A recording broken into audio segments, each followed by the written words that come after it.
lokal. Oh, ini dari mana kita ya? Di Lombok. Pamor batu akik yang dulu menjadi primadona saat ini tidak lagi. Bahkan sejumlah pedagang yang dulunya sempat meraup rezeki dalam usaha jual beli batu, kini mulai beralih ke usaha lain yang lebih menjanjikan. Salah seorang penjual batu akik, Anwar, menjelaskan, pamor batu akik tidak lagi kuat seperti dulu.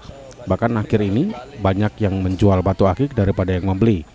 Kemungkinan hal ini terjadi karena sudah banyak orang yang sudah memiliki batu akik.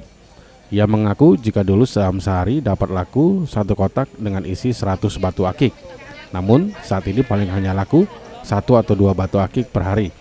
Selain itu batu akik juga menjadi turun pamornya karena adanya perbedaan harga yang sangat jauh antara batu yang tergolong batu mulia dengan batu yang tergolong batu biasa. Batu akik yang dulunya harganya mencapai 2 juta rupiah saat ini hanya laku 500 ribu rupiah dan itu pun jarang yang membeli. Ya, Mas, gimana Mas penjualan batu akik sekarang Mas? kurang jauh. Jadi sepi sekarang ya? Sepi jauh.